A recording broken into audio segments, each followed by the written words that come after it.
Hello, ladies and gentlemen, and welcome to Distant Worlds Universe. For those of you joining me for the first time ever, my name is Sabouts, and for those of you returning to the channel for another series, I'd like to welcome you back.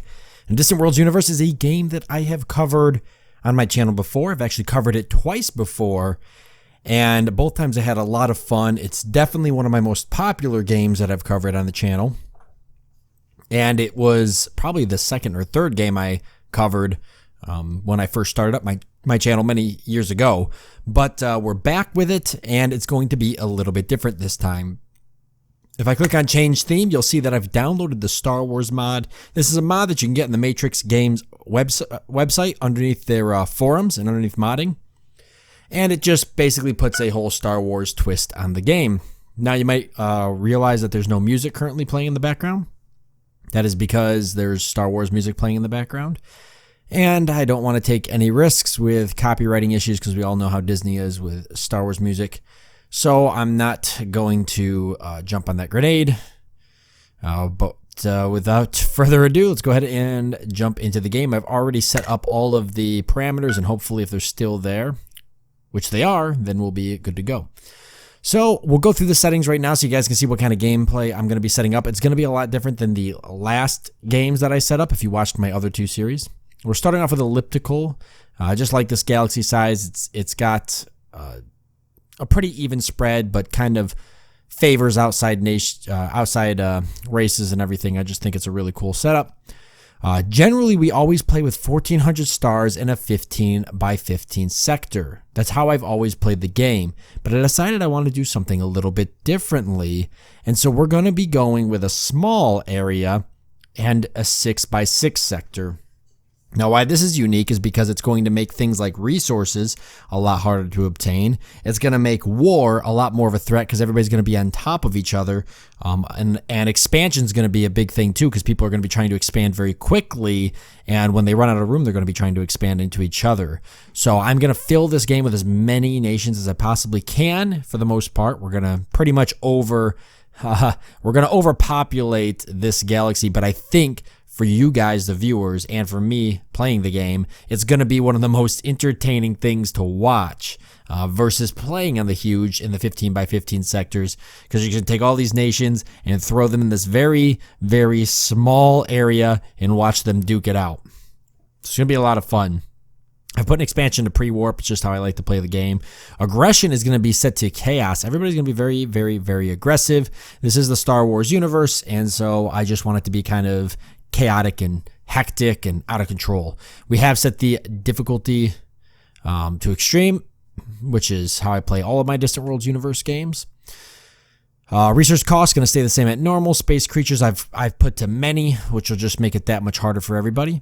Bounty hunters, which is pirates, but they just call them bounty hunters in this mod, I've set the normal and their strength at normal. Oh, actually, destroyed bounty hunters do not respawn. I'm going to turn that on so that way the galaxy can eventually be cleared of pirates. I always like the fact that you can actually wipe them out. I hate the thought of them respawning all over the place. I think it just kind of ruins the game.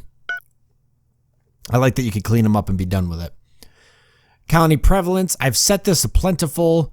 Well, I do want people fighting over expanding. I don't want to end up with a situation where, particularly us, like I did in my first series I ever did at Distant Worlds Universe, there wasn't any colonizable planets within the sector colonization range that I had set.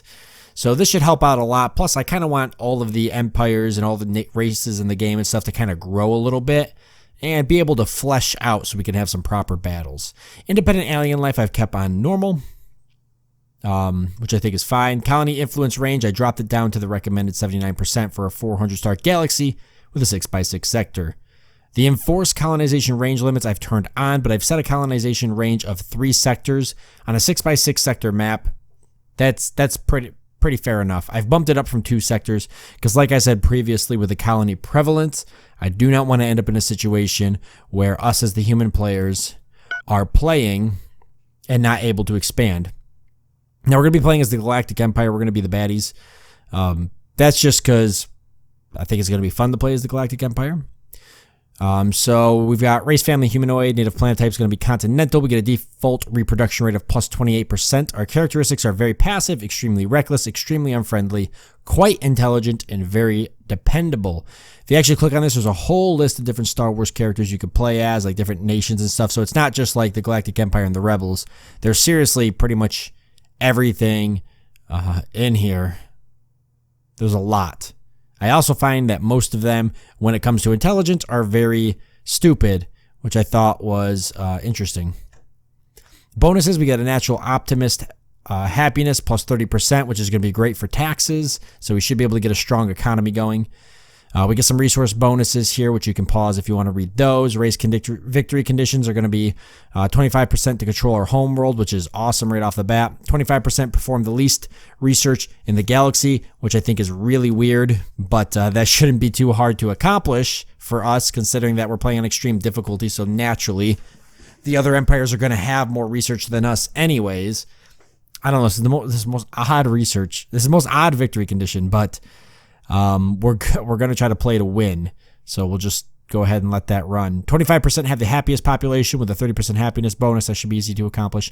25% have the largest population of the galaxy. Again, happiness bonus should help us there. Here's the characters. We just get less likely to generate new leader characters and ambassadors. We get a 30% to troop general characters and a minus 50% to scientist characters. And we don't get any special technologies, no disallowed technologies, and we have a slower construction speed at minus 25%. Go in here, we're just going to be called the Galactic Empire. I've gone ahead and set our flag up there. Galaxy starting location, I've set it to random, so just wherever we end up, we end up. I was kind of thinking I wanted to be in the outer rim just for the advantage. And I decided, you know what, we'll just play it as is. So hopefully we start in the outer rim, but if we start in the center, I guess that's just the way the cookie crumbles. Starting in the center is not too bad because you get the opportunity to expand very rapidly because you get a lot of different directions to expand instead of just one or two directions. But obviously you're right in the middle of everything, so it can be deadly. I have set the home system to excellent. The reason I did that is because playing on extreme difficulty, I wanted to give myself a little bit of a leg up. It's not a lot of a leg up realistically, but extreme difficulty is extreme and difficult. So I just wanted to do the excellent home system. So that way I at least had a nice starting system. So if I ended up in a situation where I could not expand because all the planets got gobbled up too quickly, or because I'm not close enough to colonizing any other planets, which has happened before in previous playthroughs, at least I got a good enough home system that I can maybe figure something out. Size, we're just going to go starting. Tech level, pre-warp, corruption, and a normal. We're going with Monarch. That's about the closest to what the Galactic Empire is. There wasn't a autocracy here or anything like that, so we're just going to stick with Monarchy. That'll be pretty close. Other empires. So instead of auto-generating the starting empires, I have dumped them all in here. I've only made a few changes. The one change I made was that I definitely wanted to make sure the Rebel Alliance was in the game. I gave them a government type of republic and set them to pre-warp and all that jazz. So I wanted to make sure the Rebel Alliance was in here because it'd just be awkward if they weren't. But then I've added 13 other for a total of 14 starting empires. I've added 13 other. And they're all going to be set to random, so we could get anything, including other Galactic Empires, which would be awkward. 1, 2, 3, 4, 5, 6, 7, 8, 9, 10, 11, just making sure. 12, 13, 14. Yes, so 14 total. Going into the victory conditions here, we've got the standard victory conditions set at 33%. I've gone ahead and done the victory conditions applies after 30 years, so that way the victory conditions will eventually, if somebody reaches it before 30 years, they won't kick in immediately. So at least we'll have a nice, decent-sized game before the victory conditions set in. And the time limit, I set to 70, but I'm thinking about setting that more to like 80. I don't know. I should just turn the time limit off. The game will go until eventually somebody wins. I have left the Distant World story events on, so that means we're going to have the Return of the Shaktari, we're going to have the Ancient Guardians. I'm okay with those things, and it's not so much, I know that it breaks somewhat of that whole Star Wars immersion, but I don't really care, because if I turn off all these events, then the game's going to be pretty stale. So I want to be able to have the Shaktiri return, and, you know, I want to have the Ancient Guardians and stuff like that. Just pretend that this is some, like, I don't know, different non-canon version of Star Wars. So let's go ahead and start the game. So that's all the settings there. We've got at least the other half or so of the episode to jump in and play a bit. Now, forgive me, for it has been a long time since I've played Distant Worlds Universe, and there is a very, very high probability that I am going to struggle in my first few steps. I did not practice a game before this. I'm just kind of going off of the last time I played, trying to remember everything. And the last time I played Distant Worlds Universe was probably 3 years ago, or maybe 2 years ago, so it's been a bit. Galactic Empire. The Rebel Alliance now has a secret base on the fourth moon of Yavin. The Alliance is led by Mon Mothma and Princess Leia of Alderaan. Victory conditions. Targets achieve 80% of the following Galactic Empire race-specific conditions. Your economy generates 33% of galaxy total. Control 33% of galaxy population. Control 33% of colonies in the galaxy. The Emperor and Darth Vader are tightening their grip on the galaxy. Many worlds have already fallen to the Empire. The Rebel Alliance, based on the Yavin system, are the galaxy's last hope.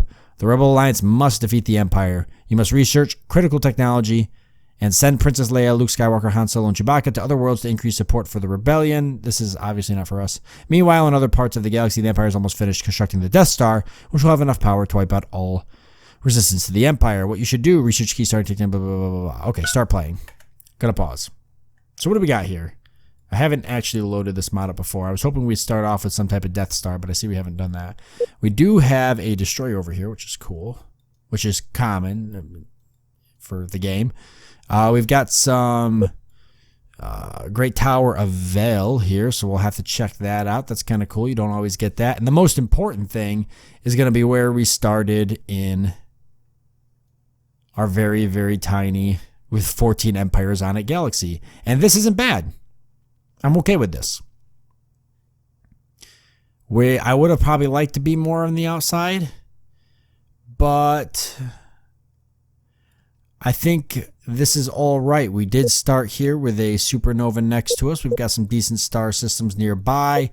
Gas over here to the... I'm going to start using direction northeast, southwest. Forgive me. I know that that's not obviously applicable in space, but I'm going to use it here because obviously this layout doesn't change. You can't rotate the screen. So this is north, south, east, and west. We could call it Galactic North or whatever you want.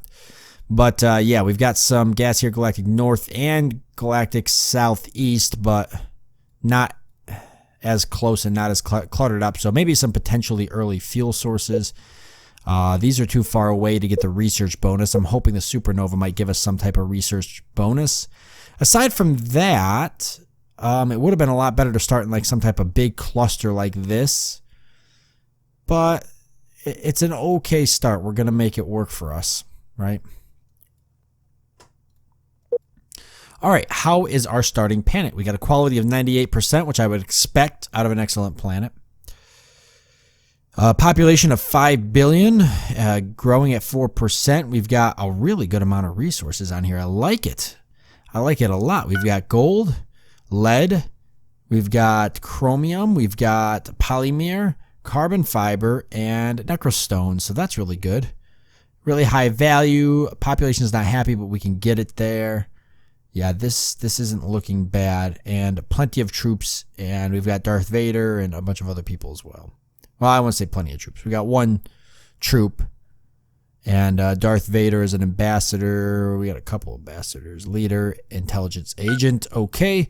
We're not going to be setting anybody off just yet to do any ambassador stuff. It's not really going to work too well for us. We are going to go ahead, though, and construct a station because we need to do that. What kind of station do we got here?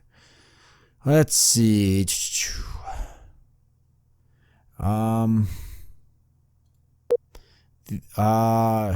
Gas mining ship, construction ship, exploration, mining, gas mining, mining stations. These are the stations: small spaceport, medium spaceport, large spaceport.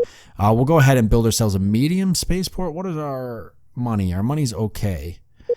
Population is going to be important to grow too at some point. We could get this large. It's only 14,000 is a lot. It's almost, or it kind of is, 3/4 of our money, and it's going to soak up a lot. Let's just get the spaceport like that. That'll probably be fine. So it's going to take some time to build. We're going to want to get our exploration ships going. That's going to be really important.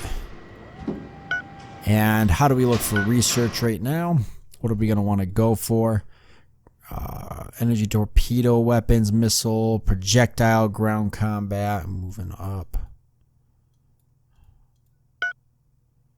We're going on energy collection now. This was started queued up. And transport systems. I'm okay with both of these. This will have some research stations on it, so we'll be able to utilize that to our advantage. And hopefully we'll be able to find out what kind of stuff we've got here as well.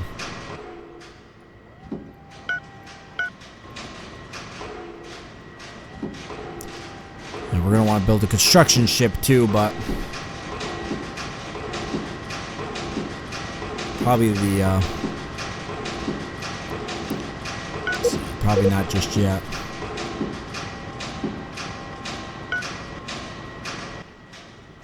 Probably could have built a small spaceport and eventually upgraded. It would have been faster.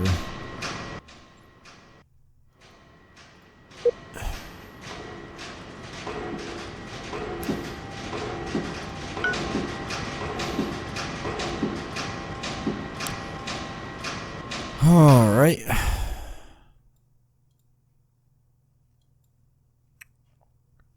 So we're going to need some different types of gas. Laurel's fruit, wouldn't that be wonderful? Where's the other planet I can colonize? Is it in my system? Did I miss it? Do I have another one here I can colonize? The Vale Army already. Greetings to our victims. You may have noticed that we are about to attack you, but for the small price of 938 credits per month, we could avoid this unnecessary violence. Obviously, we're going to have to go ahead and pay these guys because we can't afford war right now. We're building. We've avoided a bounty hunter raid on our homeworld. In the past, there were rumors of secret visits. Yep. If you guys want to pause and read that, I've read it so many times now, I'm just not going to read it. Yeah, we've actually got another colonizable planet here, and it's also got a granite city in it, which is very, very cool. Going to be useful for us. So we'll be able to colonize that. That's going to be really great for our starting system. It's going to give us a head start against all the other empires because we'll have 2 starting planets. Hold on a second. We're going to have 3 planets in our home system. That's amazing. Okay, wow. We get 3 planets in our system. That's unheard of. That's crazy. So we're going to be able to take over 3 systems just in there. That's going to help us with money a lot. And we're going to need it too. Yeah, we're big time going to need it. We're going broke already. So, okay, so that's going to be the station, huh? Just a big Star Destroyer. A new intelligence agent. Well, we can't use the intelligence agents yet unless we wanted to sick them on the bounty hunter. We could try and do Steel Galaxy map. 64%'s not bad.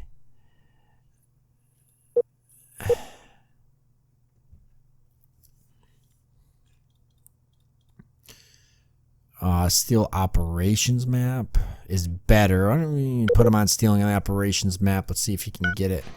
74%. If we lose him, that's gonna actually suck a lot. Yeah, so we got some places here. Okay, we're getting a 4.4% growth. Why don't we go ahead and hold off, actually. 4.4% is not bad. Let's let that stay the way it is. More pirates, huh? They must have jumped in quick and jumped out. Yeah, right here they are. Spaceport constructed. All right. There's a lot of other stuff I'd love to build, but let's go ahead and let's see. We're going to want to get ourselves an exploration ship, so let's just get that built. In fact, I'll just purchase 2 of those and get them over with. And we're going to want a construction ship as well.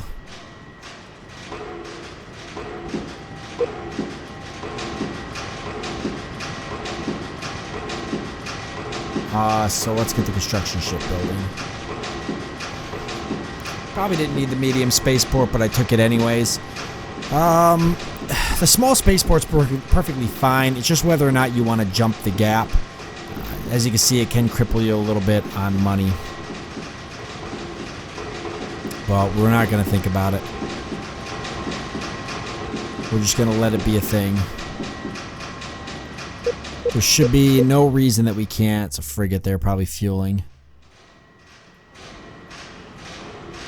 There should be no reason that we can't. Right there's our construction ship.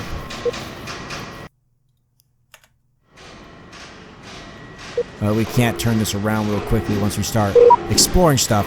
Starship constructed, so that's our first starship there. That's going to be our exploration ship. We're actually just going to go ahead and set him to, let's see. I only want one of you guys. Alright. And we don't have jump engines yet, but we'll want to get them as fast as possible. Is he already going to explore? Yeah. Nice. I do have this set to... I have the game set to full manual control. I didn't point that out in the beginning, but I am controlling everything. There will be no...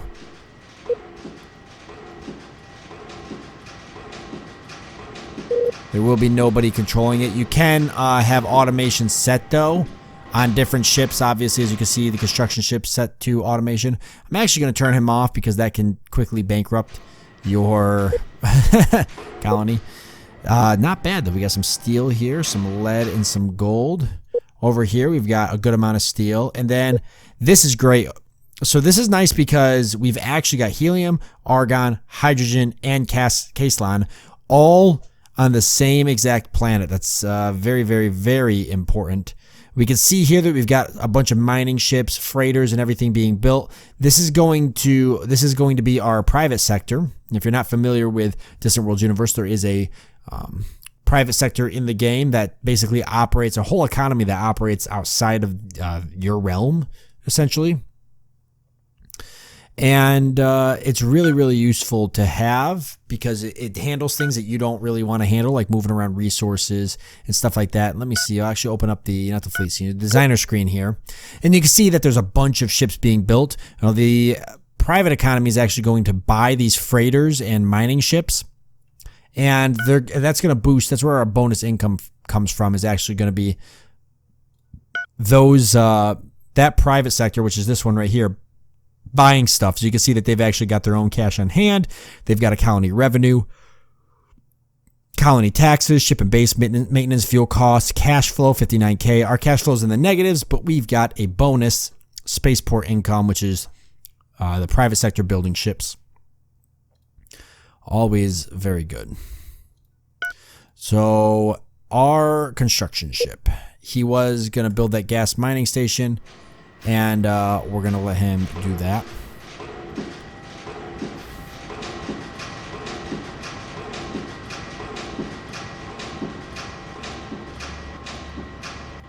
Go ahead and turn these guys on automate. Usually like the exploration ships on automate. All this is unknown, but we're going to get there. More iridium, lead, and steel. What was the other one? Just steel.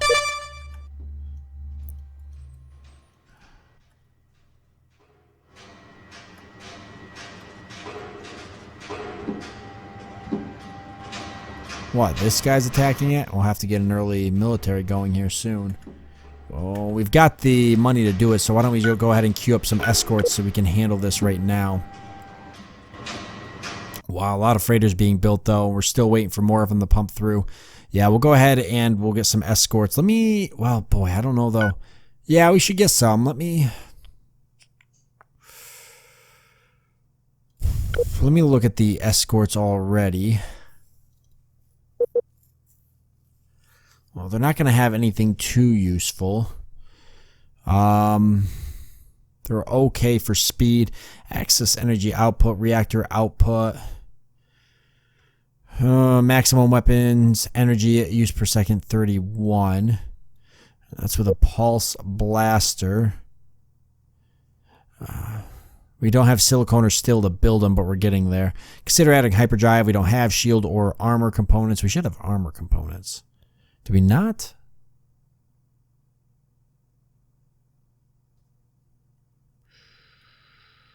Interesting. If I want to put a long-range gun in, the seeking missile's not a bad idea if we can fit 2 of them, 3, 4 of them. Lowers the speed down, but increases damage. We need more hab and life, though, if we do that. We could pull 2 of those off. We don't need the hab and life.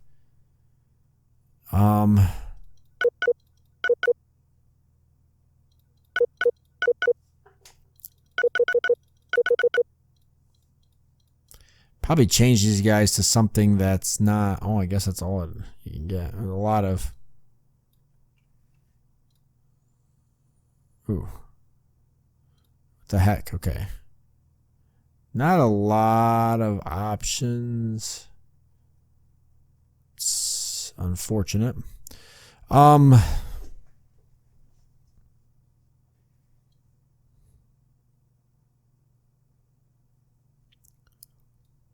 Yeah, we'll throw 2 seekers on there. We don't have the material for it, but we'll have it.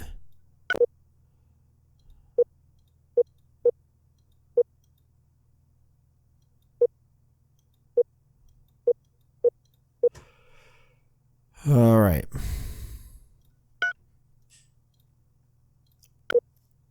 Let's go ahead and get some going here. Actually,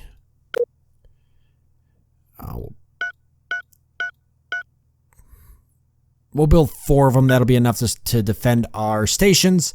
And then we'll go ahead and leave it off here since we're out of time. So, yeah, this is going to be an exciting series. I'm glad to be visiting Distant Worlds Universe again. It's been so long since I've played. It'll take me just a little bit to get the ropes back down. But once I've got them, I should be good to go. Just kind of breaking off the rust from not playing in a while. And, yeah, we'll save everything else for the next episode. Let me know down below in the comment section what you guys think. I love hearing from you guys. It really makes my day, reading all the comments and stuff. I know you guys really enjoy the series that I put out, and I just like hearing about that. So, especially about the mod and Distant Worlds Universe in general. There's a lot of you guys out there that play this game, and I've had this requested a couple times, believe it or not, this month alone. So, I know you guys wanted to see it, and I'm glad to be able to bring it here. But thank you all for joining me. I do hope that you've enjoyed it. Look forward to seeing you next time.